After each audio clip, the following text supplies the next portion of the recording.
evident to us that despite the fact that we were making substantial reductions in chronic malnutrition, about a third of our participants were still chronically malnourished. I couldn't understand this because we had all the resources available. And Mary Ann Anderson and I spent a week in the field together, and during that time we had a conversation. She's a well-known nutritionist, some of you may know her. And she and I had a conversation about aflatoxins. And all of a sudden, something went off and said, okay, this is a much more complex problem than just changing behaviors and introducing the right foods. And so this is when we started looking at aflatoxins. In Guatemala, corn is your staple diet. They eat 20 times more corn than they do here in the United States. 20 times. Tortillas, little beans, maybe a little rice, tortillas. So, and the fact that studies are showing that they have significantly higher rates of aflatoxin in the corn, like 180 parts per billion, instead of 20 parts per billion is permissible. Something's going on here, and I'm a firm believer that it's aflatoxins that's affecting the body's ability to absorb micronutrients. So this is how we got interested in the mycotoxin issue. Great, thank you, Jay, and that's a great start, great introduction to the program. And so at this time, I want to invite Katie Cardwell to come on back up for a panel, and also Marcel Jansen. I'm pronouncing it the American way. Yeah. Marcel is the manager of technical services for Programmita. Yep. Nutrition, ag, M&E. I saw you had everything listed. BCC. With 24 years of experience in Central America. So Marcel, we welcome you. And so for this session, we're going to start out. I have some questions I'm going to ask each person just to continue to build on the conversation that we started this morning. Then I'm going to give it time for you as a group to kind of discuss some issues around program areas that you work with, programs that you're used to in aflatoxin, and then pose questions back to the panelists. So after that introduction, and Jay, thank you for speaking about when aflatoxin and mycotoxins kind of became aware to you. We want to start thinking about how does this affect program areas. And a lot of us in DC, we get together often, we have these conversations, topics become popular here, and sometimes in the field, you can feel isolated. You feel like, how do I take this information from my headquarter staff, and how do I start making effective programs? So Marcel, I was wondering if you could kind of talk about, when mycotoxins became a key issue in the program, like Jay said, what were your first steps? What were the discussions that you had as a program to start thinking about this issue? Okay, thank you. There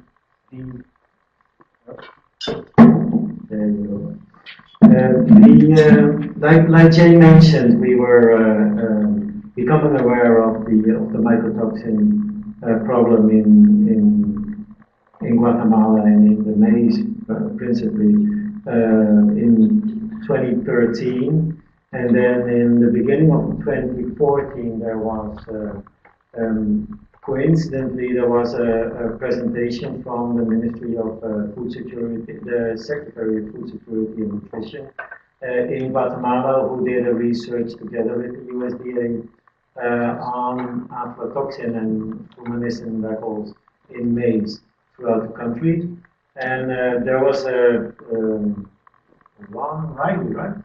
John Riley did a presentation on the plausible and the possible effects of aflatoxin and fumonisin in the human body, and that presentation really got us going on this subject, and we did a sort of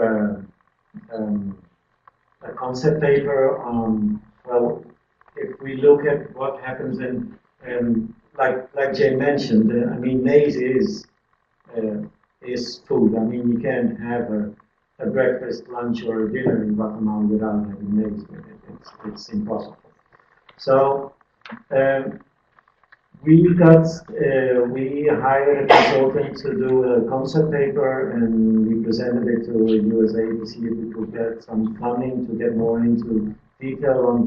I mean, it's if you look at what happens and the whole discussion we had this morning on the effect of aflatoxins and other mycotoxins in the human body, and if it is or if it isn't causing malnutrition or stunting, we don't know that, but we do know there's a high correlation between presence of aflatoxins and stunting. So, although there is no causal effect, this has been a discussion in that April 2014 meeting in Guatemala too. It's like, okay, there needs to be done a lot of research on if there is a direct cause, if the aflatoxins are actually causing the malnutrition or not. The thing is, we can't allow and we can't afford to wait with taking actions, on the one hand. On the other hand, there may be, and the biocontrol is something that might be a new technology that may help us a lot. And we're definitely really interested in getting into that part. But there are a lot of existing practices that have been promoted for 20, 30 years, but haven't been adopted at large scale especially by the small farmers. So our focus was more like, okay, let's see why why don't they adopt silos? I mean, in Central America, there's been a post-harvest project for 20 years now, 25 years, promoting silos. And if you go into the field, it's maybe 10%, maybe 15% of the farmers have silos. And then it's one of these practices that we identified as a practice that will help contain the aflatoxin levels in maize. So we have the practices.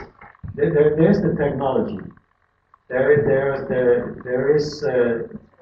There are farming practices that can help reduce aflatoxin levels, but they're not adopted. So that's why we came to the decision to do a barrier analysis, which is the one that we'll present after lunch, exactly on why don't farmers just adopt these practices? What makes it so difficult for them to put in a silo? What makes it so difficult for them to dry their corn before storing it, to degrain it before storing it? So that's more or less our yeah. And Marcel, can you speak a little bit of once you decided to do a barrier analysis and study the adoption rate, how you came to identify what behaviors to choose, really focusing on your program area and what's important there, but taking this global information about it. Okay, what we did is we did some literature review on aflatoxins, on mycotoxins in general, and also on grain harvest and post-harvest practices.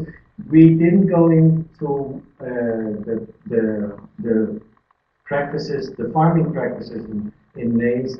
We focused more on harvest and post-harvest practices because we feel that that's one of the points in Central America that hasn't been adopted that well. And really, I mean, if you harvest and if you store your grain with a high humidity level, then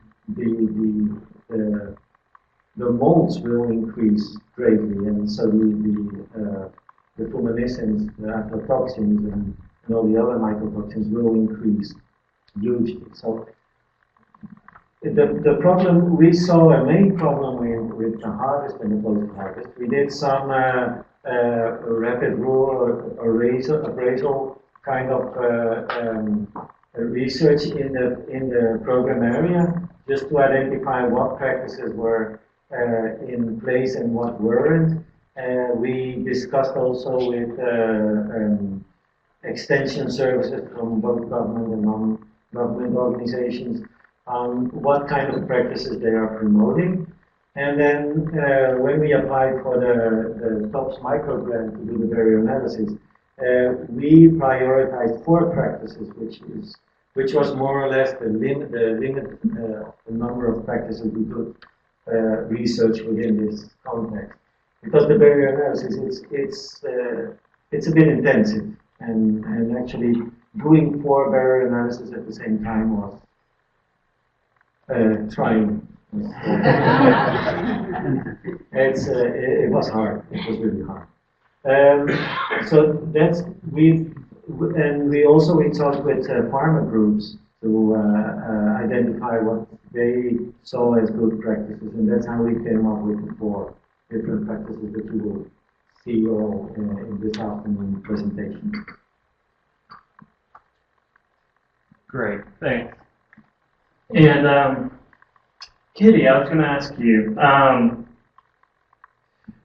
as this research comes out, as it moves forward, you know, there's always new information and new supply, new demand of information. I was wondering what your thoughts were of what information, what research is still needed on aflatoxin and microtoxins. Where are we at currently?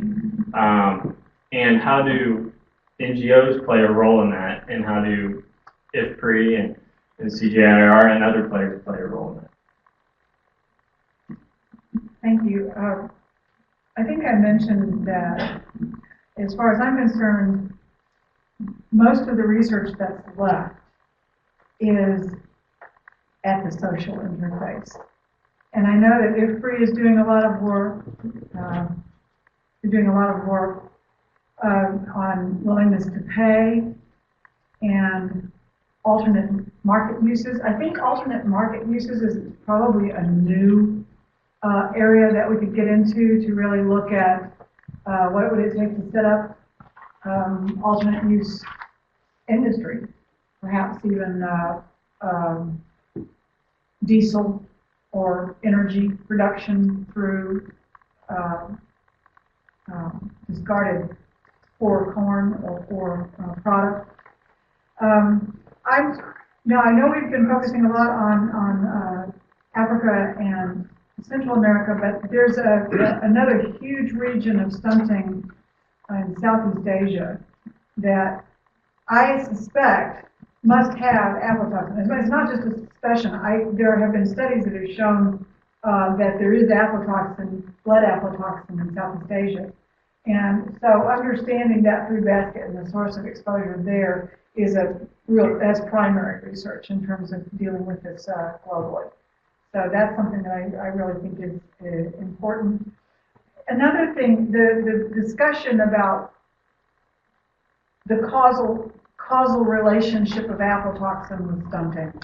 The way to get to that is to do an intervention analysis, where someone would go in and do technology in one place and not do it in the other place, and over time watch the stunting or watch the children grow. And I haven't seen, I know there's some studies that are trying to do that now, but I think there could be more of that. Oh, and of course the research on causal effect. What is aflatoxin doing in the body? And that's the physiological effect of it. And Marcel, being on the ground, what information do you think would be most helpful for practitioners in the field? Well, I think it's, and I fully agree with the we have to study more the effects that the mycotoxins have in the body and the causal relationship with mycotoxins and stunting. But it's also important. I think that there's a huge, especially in developing countries, there's a huge policy issue here. In Guatemala, they're just starting, not just starting, but they're still discussing what the maximum allowable levels are. Of course, they're aiming at the 20 parts per billion that the US the government has established. But honestly, if you consume 20 times more aflatoxins if you consume 20 times more maize than Americans, then you can't use the same thresholds, especially when it's accumulative. So they're being very conservative in that sense. And the other thing is on the policy level is, okay, if you establish these maximum allowable levels, how are you going to measure them? And there's been some measurement going on. WFP has developed this blue box and they're using it. They're doing a Producing for the Poor program in Guatemala where WFP buys locally grown maize and beans, I think, for their food distributions. Yeah. So, and they are actually measuring the maize for aflatoxin, and they are forcing their producers, their providers, to take into consideration practices that reduce aflatoxin levels. Now, so we have to make sure that it's, because the problem is you can do it with a few people, but if you don't cover the whole country, then you're not doing anything. For example, we could be implementing practices in the Alta Verapaz region where we are, and we can bring down the aflatoxin levels with our farmers, and then halfway through their dry season they run out of maize, and they buy maize from the lowlands where the aflatoxin levels are like 10 times higher. You have to do it on a national level, and that's really important, and that's really difficult, and that's some of the things that I think we should be focusing on. It has to be, it's partly government enforcement, but it's also marketing mechanisms. And the marketing mechanisms, I think, are the key to making sure that farmers will adopt these practices. It's also, we've done some sampling and some analysis of mycotoxins in maize with the pilots that we made.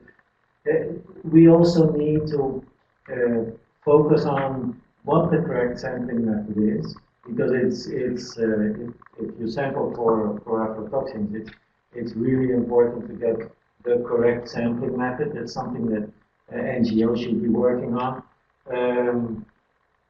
And it's still difficult at country level to get reliable aflatoxin lab results. So I think that's also an issue that needs to be considered. About the social behavior change, I think we've the barrier analysis method, and there are of course other methods also, are really important to identify why people don't adopt practices that have already been available, like I mentioned. So the social behavior change part is really important. People, and it's for small farmers, it is difficult to understand why aflatoxins are important to them and what they do. So, and sometimes it's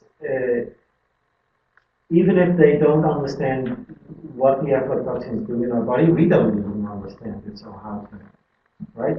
We don't agree on it. So how can we convey that message to them?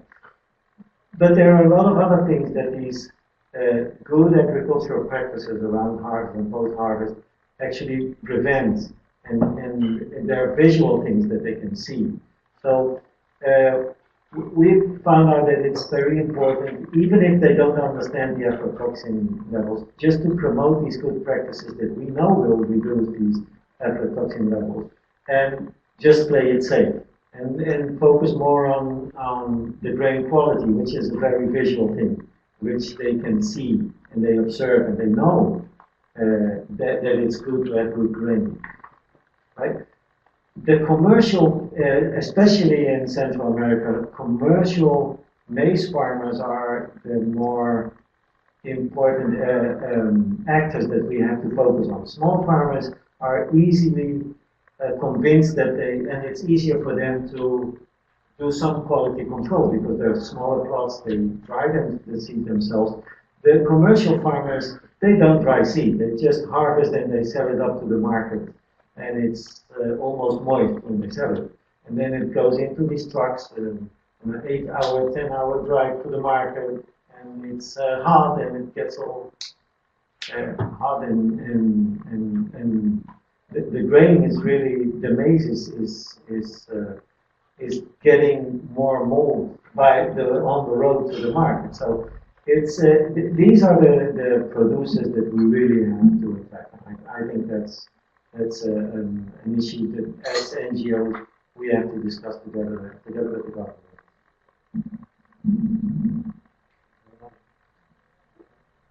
So you spoke about measurement, spoke about sampling, but also being aware of who we're targeting and who we're working with. And so I'll ask both of you and also open up this question of whether those who target for smallholder farmers or even those of part of cooperatives, should we be promoting sampling and measurement of this? As you say, it's a difficult concept to take on. And if so, what do we do if one of our smallholders, loses their entire harvest to aflatoxin?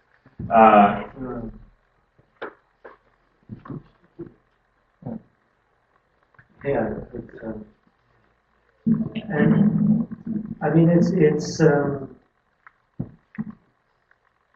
is difficult for smallholders, especially in Guatemala and in Central America. It is difficult to steer away from the maize. It's really difficult, and we can introduce animals and everything, but animals will never be staple food. And they're not designed that way. It's too energy inefficient to be a staple food. So, but we can replace them with other crops. And it's not rocket science that we're promoting here. It's just it is crop diversification. It is diet diversification. It is not putting all your eggs in the same basket. We've been doing that for the last 30, 40, 50 years, right? It's not something new.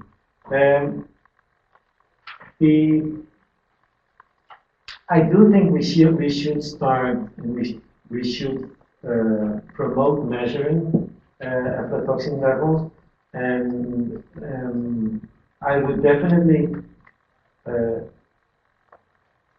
promote making awareness of mycotoxins. It's not like they don't understand diseases. It's not like they don't understand that as long. I mean, we used to think that if you don't see it, you can't relate to it. That's not true. We passed that problem. So we can make them aware of as soon as we understand what's happening. We can make them aware of what's happening in the body when they eat it. The problem is that you can't see from a maize corn if it has aflatoxin or not.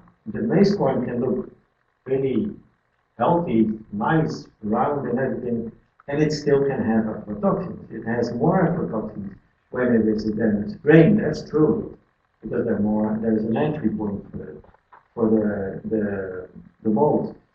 But it's not that just because it looks good, it assures you that there are no aflatoxins in it. So we have to make them aware about, well, you can't see it, but it can harm it.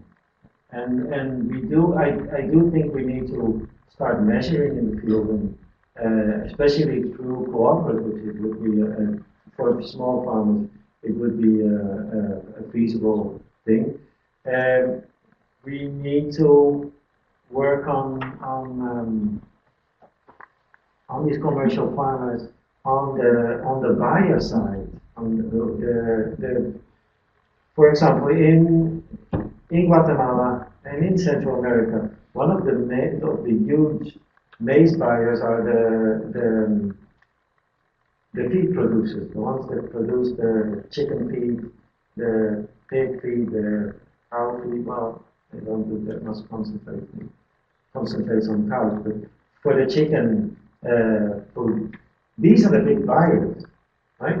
And then of course there's the tortilla, the maize meal factories also, and these are the guys that are key to assuring that the market principle around reducing mycotoxins. These are the guys that have the power and have the weight to impose quality controls almost on a countrywide level. I would really like to confirm that concept. The smallholder farmer, even a larger holder farm, I don't think that's the place to encourage the measurement. Right now what we have is, that could be handled at that level, is a yes-no test. Yeah. I have aflatoxin, I don't have aflatoxin. And the sampling protocols to know how widespread it is within the lot are pretty complex. I just don't see that, even in the US, where we have fairly technologically sophisticated farmers, they're not doing it. So the aggregation points are important. You've mentioned the mills. Most millers need to have their own lab where they can test. Aggregation points at the cooperative level are important if that's where the aggregation is occurring. In Africa, you don't have cooperatives so much, but the aggregators are the people who are going to take product into the city. Almost every small-scale farmer will have some proportion of their maize going into the city. They want to sell that maize, they want to get that money because it pays for other things. So that's a point where you can aggregate and where you can measure. Now, I don't know that you can get every aggregator to measure. And in the case of Guatemala, I can see where you can have the cooperatives be trained and continually trained and certified for measurement.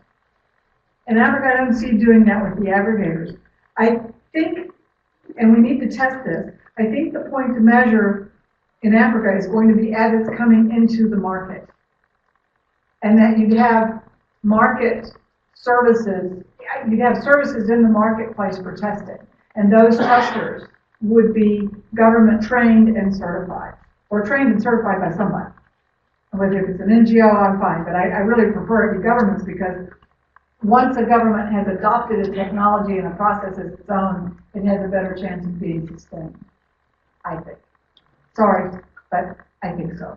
So to get a farmer to test, I don't think. Even in the US, where it happens is when they're coming to the mill. We also move our maize wet. Most growers do not have drying facilities. They have to take them to a drying facility. And the truck will sit there in a line on a hot day, sit there and wait, and the toxin is building up as they're getting there. And those guys are very, very nervous because they know they may have toxin. And they know they're going to get tested there. And that's what's driving them to adopt the technologies. That's what's driving them to adopt biocontrol. And for me, biocontrol, all you have to get them to do is one change. It's just one change in technology. They don't have to change a suite of things. They have to change one thing, and that's it. So that's my promotion of that particular technology. But again, the testing will drive that awareness. And the people who have to know are the producers and the processors and the marketers. Those who are in the food value chain have to know what's going on, and they're the ones that will test. If we tested at the market level, would the burden then still go down to the smallholder farmer or on the community level? And who do you think would take the risk of a truckload of maize going to the market and failing a measurement? So this is real murky territory. Right now, if you're trying to establish that kind of monitoring in a place where it doesn't exist, and we're looking at this for Africa, a couple of countries in Africa, do you test it when the truck has arrived at the market, or do you empower the aggregators to test there? I can assure you that the first time a market aggregator is popped by somebody and told that their maize is too toxic, they will never take that for granted again. And they'll make sure that their growers are doing something. They'll say, I will only buy from you if you can guarantee, I will only buy from you. Here, even, there's a contractual relationship. They actually have to stipulate that they're going to deliver aflatoxin-free maize. And there's nothing easy about aflatoxin. It's a burden that is borne across, whether you're large scale, medium scale, small scale, it's a burden. There's never a happy note about aflatoxin, and it never goes away, and we're never going to completely solve it. It has to be dealt with in systems that are consistently and continually managed and maintained. So building a system where the market is pushing back on the farmer, and the farmer says, okay, what should I do then? Then you're in good shape. You can say this is what you can do. But right now, that's hard. That's the hard part, is to get into do. So for the next 15 minutes, I'd like us to discuss in groups. We heard, from the kind of top-down, system-level, regulatory, approach. We also heard from Marcel talking about just promoting agricultural best practices and teaching the farmers how to properly harvest and handle their grain and what that does for aflatoxin. In your groups, talk about what is the role of international NGOs? What is the role of the development community from both of those sides? And how do we do that with a time-bound project? When we have 5 years, when we're really constrained, what is our approach, and how is the best way for us to approach it as the development community at a project level? So I want you to discuss that for about 10 minutes. In about 5 minutes, as a group, come up with 2 or 3 questions for you to come back to the panel and ask them, decide as a group which ones that you really want to ask them. Then we'll come back together, open up the questions from you guys, and then I ask you guys just to kind of join groups and for me and the team kind of split up and join different groups and conversation.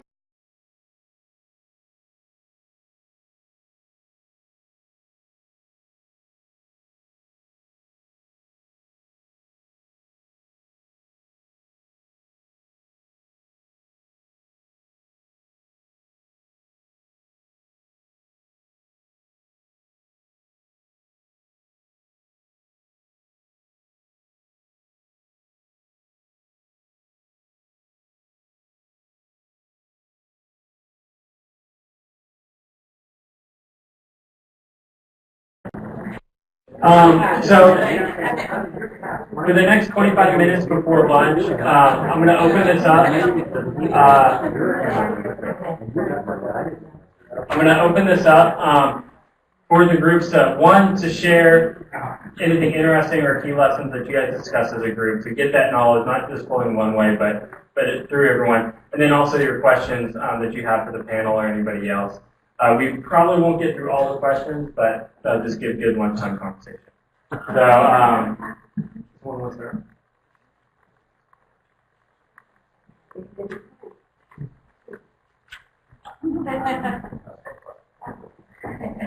We discussed our experience working at, I work on the Production for Improved Nutrition project, which is a project in Uganda led by a Ugandan-based private company called Reco Industries. And University Research Company really works with the smallholder farmers to create high quality raw materials for our UTF.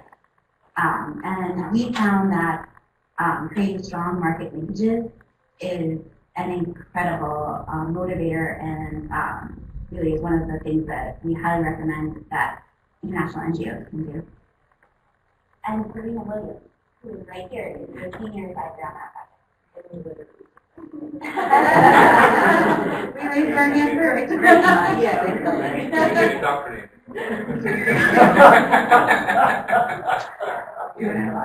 I'll just add one point to that. I work for US-based manufacturer we're part of a network of local producers as well. And our experience in working with them is that often there isn't an NGO or there isn't someone who's working in the supply chain, especially around peanuts. So often they're going all the way to the farmer level in order to get peanuts that have less than 5 parts per billion, which is what's required for our UTF. So if there are countries where there's both local producers of baby foods or our ETF and this year's working with it would be good to connect everyone because there are market opportunities in some of these places. Yeah, we had a question for the panel. We were wondering if you could talk more about clay and the research around clay and the impact on aflatoxin. That's fascinating. In the part of Uganda where we work, there's actually special clay on the market that's marketed for pregnant women. And that's a behavior that we see is pregnant women eat clay because they say it makes them stronger during that period. Fascinating.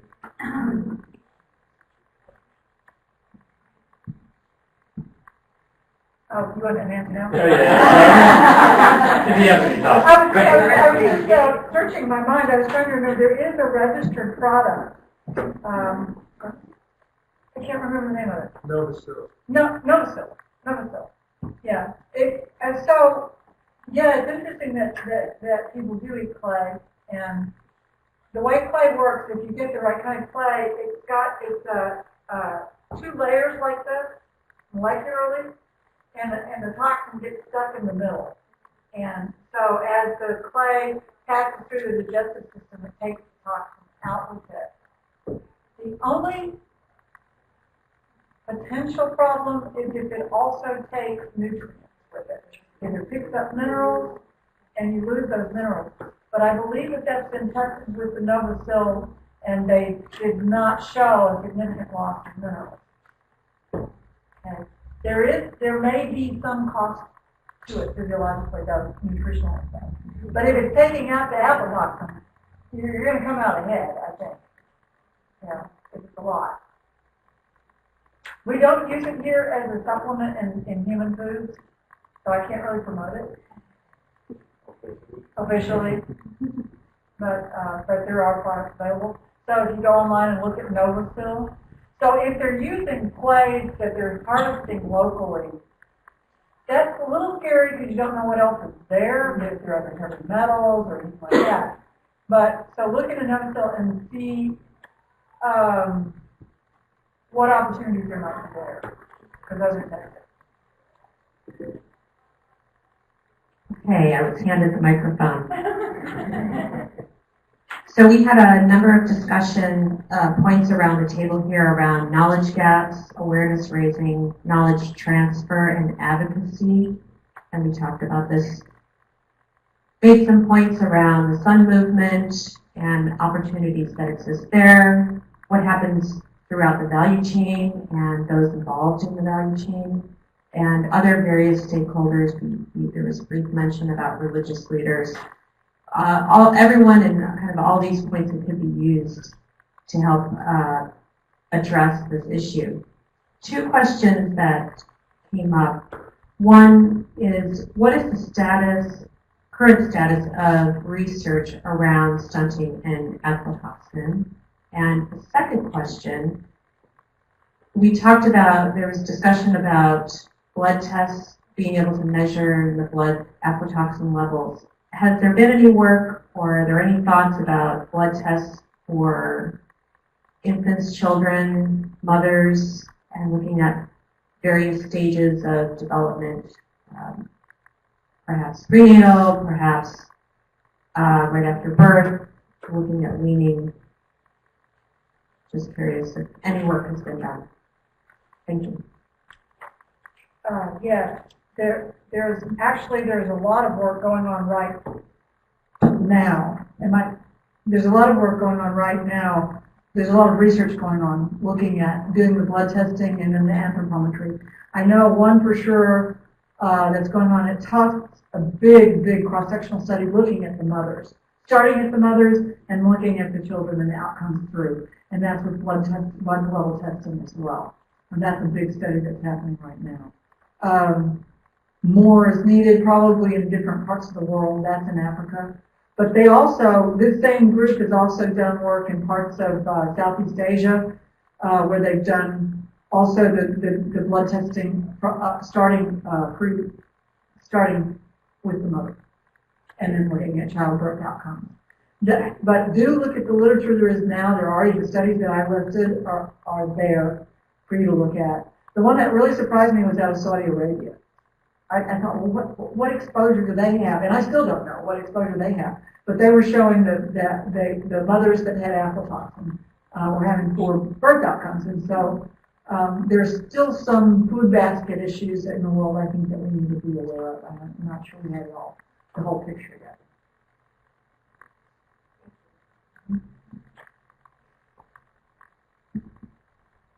Any other lessons or questions?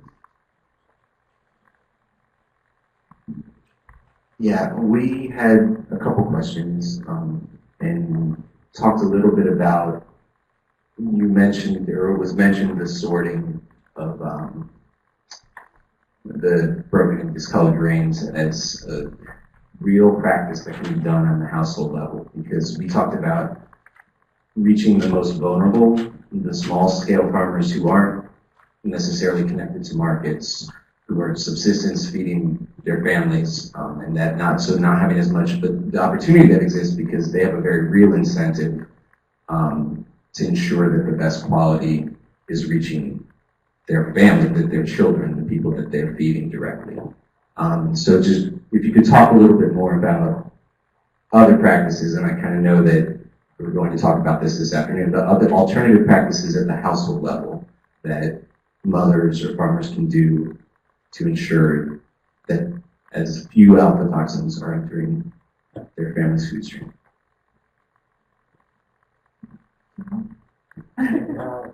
I think the question for the poorest of the poor, the hardest to reach, those are difficult. Obviously, if they can, I've seen some very ingenious storage and drying systems, above fire in the kitchen and things like that.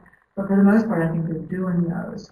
The real issue for the poorest of the poor is seasonal scarcity. When they get to the end of what they have stored, the stuff in the bottom is usually really not good.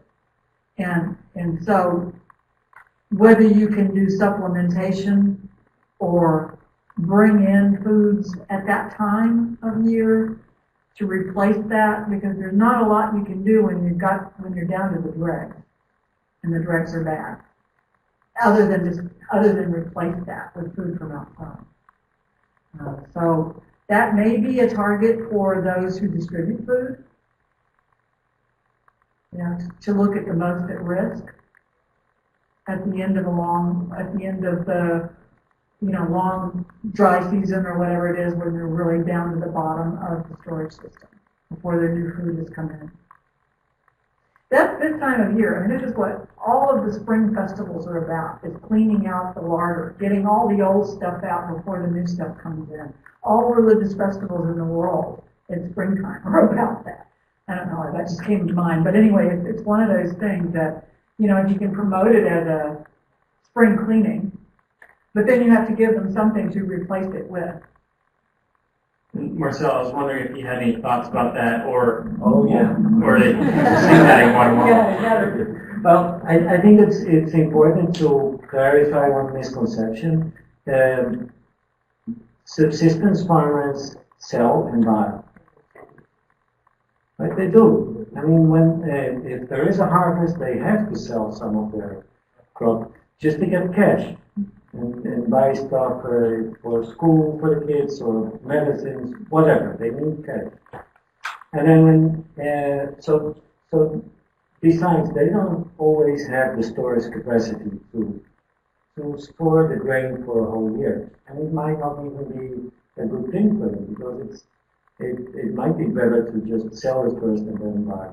The problem is this: they sell it when it's cheap and they buy it when it's expensive. So what do normal families do? They work. So when the grain becomes less and less, the quality becomes less and less, they do labor, right? They sell their as workforce. So they get in some money and then buy the grain. And so they are part of the market. It's not that there's no exclusion of people from markets. That's a misconception. So they do have interaction with markets, and they do depend on markets to provide especially in the lean season. They're stored grain, like you said, it's bad quality, and sometimes they just have to throw it away. Or give it to the chicken, it might not be a good idea, but they'll do it anyway. And because it's too bad quality, because of the storage capacity and the storage types they have. So they will work and they will start buying the maize. The problem is that if they go to the market to buy, they will always go for the cheapest option, which might not be the best grain. So they might even, it's a vicious circle, right? They'll always go for the cheaper part, and that's not always the healthiest grain, of course. I was just want to mention, I think it will be published fairly soon, and I have heard it said in semi-public settings, but they did find in some places that had repeated emergencies and were getting food aid from the U.S., that the children were actually less stunted than a slightly higher socioeconomic status in the same region that was not getting and was consuming local food production. And they are exploring further the aflatoxin link within that.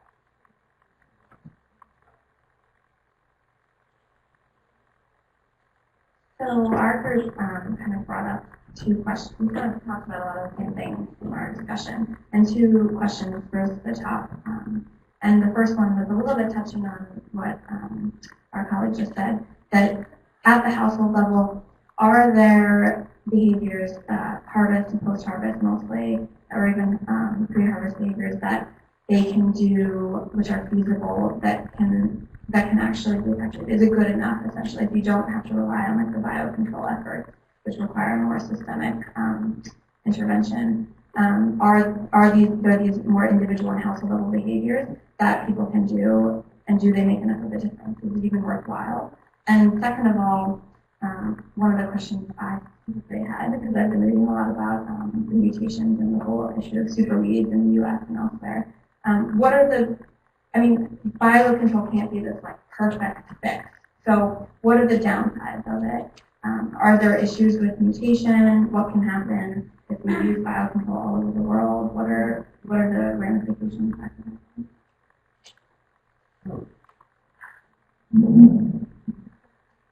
Okay, so the first question was about what else can we tell at the household level? What are some of the things? You have to analyze what they're doing, for one thing. For example, we found in a certain part of northern Nigeria that the women were threshing the corn on the soil. And that was a real clear thing. Get them to stop doing that, at least put a tarpaulin under it. Don't ever let the corn touch the soil, okay, if you can help it. Keep it off. And of course, when you see drying now, most of them dry along the sides of the roads. And so it's getting dirt in it anyway, but at least it's not directly on the soil. But anything that you can do to elevate the grain as it dries, and cover it before the rain comes in the afternoon. I mean, there are some really practical things. Another one is cleaning out the inside of the storage system. Particularly where they have the clay, like the rumbus, the big clay holders. The inside of that thing, you can get aflatoxin, aspergillus, embedded in the clay. And you need to clean those out really well. And before you put more corn in, make sure that the inside of the storage system is very clean. So there's some methods like that. Yeah. But is there, do you think that it's No. I guess we're doing it as helpful, but it's not even enough to even be high enough quality to market. Not all product is immediately toxic. If you can hold off how long it takes before it meets those conditions again. Does that make sense to you? If you can, the less time that you're in ideal conditions for the fungus to be making toxins. So that's what you're trying to do. You're trying to shorten that. And that happens all along the way. It's like you think, it's in the truck, It's in the bags at the marketplace, it's in the store, it's in her house when she brings it into the kitchen and it's sitting there. All of those are places where the conditions can occur. So any place where you can keep it dry, make sure it doesn't get wet, keep it clean as possible, that's going to help, but it's still not going to get all of the toxin out. And the fact is, and which for general household uses, I can't even say that, because then you're saying, oh, well, it's okay to have a little bit of toxin. But if what you're doing is focusing on the kid, and you really want the toxin out there, then that's permanent. But even human adults, when they're getting exposed over and over again, then they're going to start to have liver damage and potential for liver cancer and stuff. So, it's really not good. Okay, so biocontrol. The biocontrol is, as I told you, it's the same fungus, but without the toxin. The way the biocontrol is developed is we do sampling of the soil, and we get out a whole bunch of different isolates. The population, right? There's different kinds in the soil. And we select the one that is the most prevalent in the soil that doesn't have toxin. It's all just selecting. It's a natural population. You're selecting from that population. So we're just saying, okay, I want this one because it doesn't have any toxin. I'll take that one and that one because it doesn't have toxin, and combine it, and that's how you make the biocontrol. The problem is that when you put that in the soil again, that's going to start reverting back to the wild type population within a year. The second year, it's a little bit less, and the third year, it's a little bit less of the biocontrol strain there. So you have to apply it almost every year. You have to treat it like a pesticide. You have to apply it. If it gets washed away, that year you not have to do it again. So it's like a pesticide application in a sense, except that it's not toxic in any way. So they're growing it into some kind of carrier material and throwing it out into the field. You take a kilo of it per hectare, and you can distribute it, and it's not dangerous to the applicator or anything like that. But it will lose efficacy over time because it just goes back into that population. The other thing that is a concern right now is that the formulations are using sorghum as the carrier, and sorghum is also a food. So there's a little bit of a consternation about using food to make this product. If we could find some kind of starch granule or some alternate, it's a research topic, some kind of carrier that's not a food-based carrier, that would be really good. Because that adds to the cost too. You have to get sorghum, you have to get it down to the plant, and so on. So those are some of the issues with biocontrol. Are there any risks of manipulating the natural fungal environment? Or it always looks that? Oh, the risk that you would hope is that you would finally convert that environment to the non-toxic. But there wouldn't be like, it wouldn't be converted into other. Well, there are people who would like to say, oh, it's going to be bad, something bad's going to happen. Well, with nature, you never know. Something bad might happen. But what we've seen now is there can be hybridization between the non-toxic strain and a toxic one, but the progeny is half as toxic as the toxic adult. And there is some talk that if you do 5 solid applications, 5 years in a row, you can almost cure the field because you're so displacing. I haven't seen final data on that, but there is some potential that you really are finally changing that population to be less toxic. As I said, risk factors. If you're in an area that has a high toxicity, the S strain is very easy to displace because it's not as reproductively active.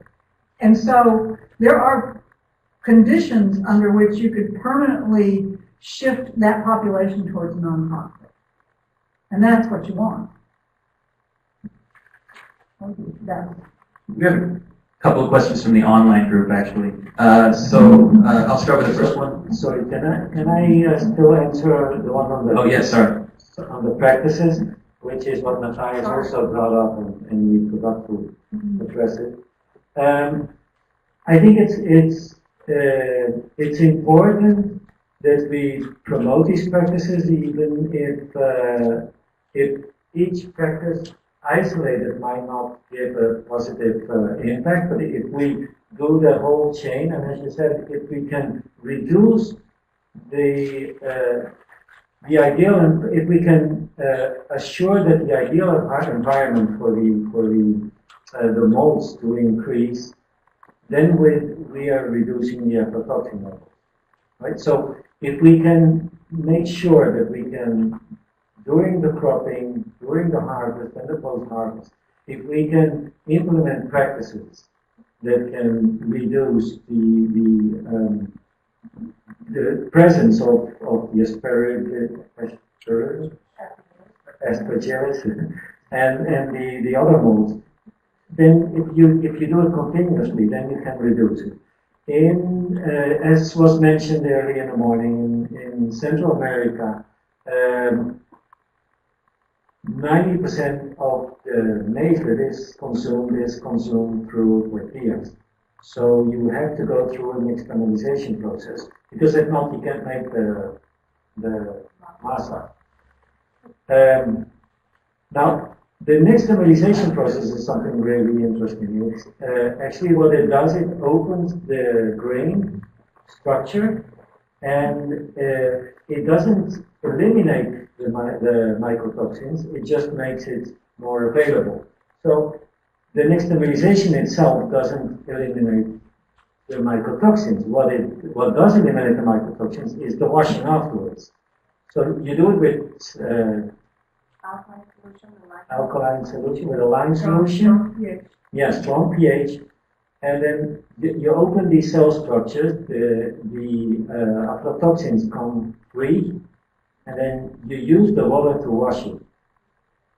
You have to use water to wash it anyway, because you can't consume the maize with the lime, because the lime affects your health as well. So they do wash anyway.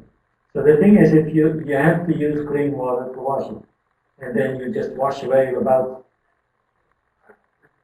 it's 3 what? Yeah, hang on. You wash away, if you do it well, you wash away about 50% of the aflatoxins that are present, which is a good thing. That's really good. And if you can even do all these farming practices, the harvest and the post-harvest practices to reduce it, and then you nixtamalize afterwards, then you can really get to levels that are acceptable. Thank you, Jay. You have to wash 3 times with clean water, and it's not like you wash it and then you put the same water on it again. Now that doesn't count. You have to use no water every time. No. I just want to follow up. I forgot to say, there was a study done in Senegal, in West Africa, where they went in and did interventions in different villages, where in one village they did a series of good management practices. Look up Turner and Wild, Senegal interventions. And they were able to show that they were able to impact and reduce blood toxin levels by implementing a series of good practices. So they were able to show that it was actually resulting in lower blood levels of toxins. So yes, you're right. It would help. I shouldn't have said no. It can help. I think it helps. Okay, so 2 questions from the online group. The first one is, has any work been done around looking at the overall feasibility of different interventions for families using tips or another method? And the second was, has any work been done looking at associations between the different interventions and levels of aflatoxin in order to rank them by effect? Or do we just know that they all work to some degree? That I know of, there hasn't been any research, and that's definitely something that we should focus on. So yeah. Actually, I would say yes. There's some papers. Look up Hell and Ogun in Nigeria. We did regressions on all the different types of practices that we found, and we found which practices were positively associated with aflatoxin, and it gives a number, which is part of the correlation, part of the regression equation, and that kind of gives you a ranking of level of impact. So there is a little bit of work, but more could be done clearly. But we did do some analysis of practices and their association with aflatoxin. All right, and I'm gonna have to stop us there. Thank you very much, Katie. Thank you, Marcel, for.